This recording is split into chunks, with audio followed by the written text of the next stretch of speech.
Hello everyone and welcome to this month's episode of Jig Retro.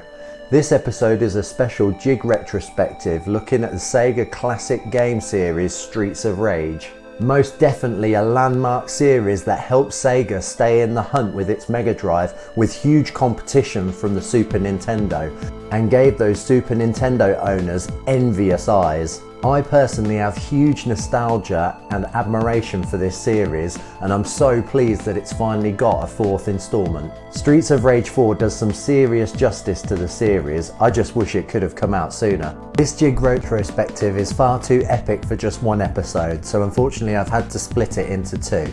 Anyway, let's get right to it. Streets of Rage, or Bare Knuckle as it is known in Japan, was developed and produced by Sega. The lead designer wanted to work again with legendary composer Yuzo Koshiro, who he had previously worked with on Revenge of Shinobi, in order to develop an arcade brawler, piggybacking off the huge success of games such as Final Fight and Double Dragon, while also keeping in mind that Final Fight was being developed as a launch title for the brand new Super Nintendo, which would create some huge competition for Sega if it was to go unopposed. Streets of Rage was released in the autumn of 1991, and it can be played in single player mode or cooperatively in two-player mode, something that is sorely missed from the Super Nintendo's Final Fight conversion. You can choose between three ex-cops, Adam, Axel or Blaze, who take it upon themselves to rid the city of increasing violence brought about by the Syndicate and their leader, Mr. X. I feel that there are a lot more options for attack with Streets of Rage than any other brawlers at the time. The A button would initiate a Golden Axe style screen clearing special, where your former colleagues from the Force drive up and nuke the screen, somehow avoiding harming any of the heroes. B is your standard attack, and multiple presses initiates a combo, and C is jump, which can be used in combination with attack to perform aerial attacks. B and C can be pressed together to quickly attack directly behind the player, and setting it apart from other brawlers at the time is a grapple mechanic. When you get close enough to the enemy or other players, you grab them and you have the choice then whether to lay in some knees or press back an attack to throw your opponent over your shoulder. Each player has another throw if you happen to grab the opponent from behind, or you can flip over them by pressing the C button. By attacking certain objects in the game, such as phone booths, you can reveal pickups such as health, points, extra lives, extra screen filling attacks, or the most fun items, which are weapons. These range from a bottle, a knife, a baseball bat, a pipe, and a pepper shaker.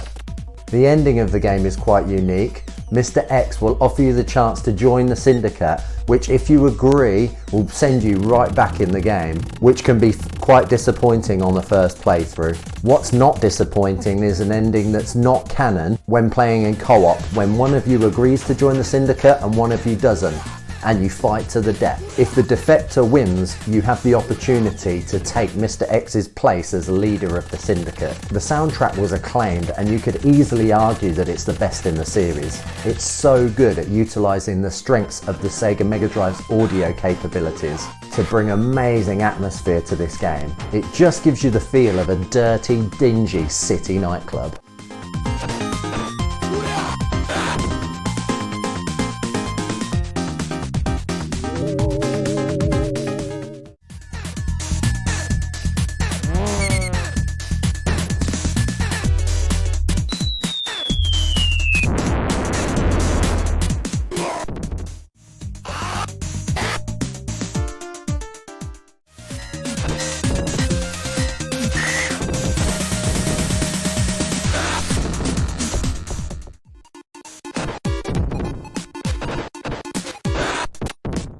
Streets of Rage ended up being a huge success for Sega, and you know what that means. Development for the sequel would be imminent. Streets of Rage 2 was developed and released in 1992, as the Sega Mega Drive was maturing and developers were really getting the most out of the system.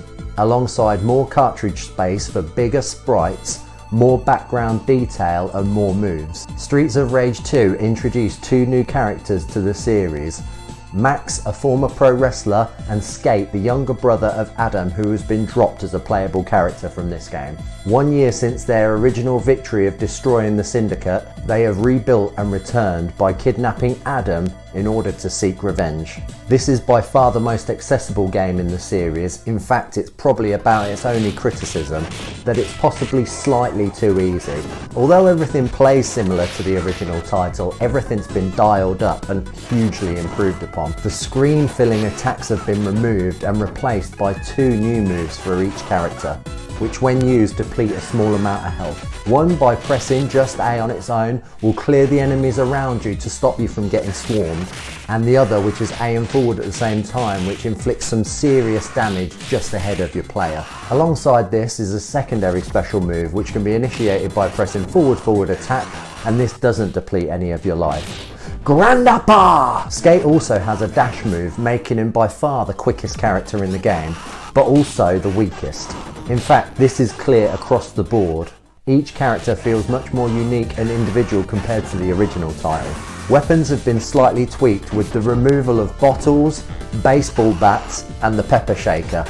In their place is the inclusion of a spike, a katana and grenades.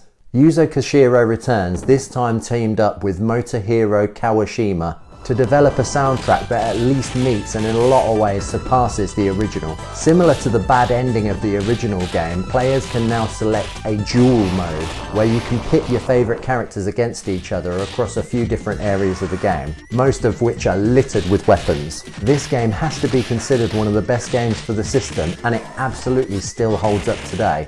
Fire it up with a friend and tell me otherwise.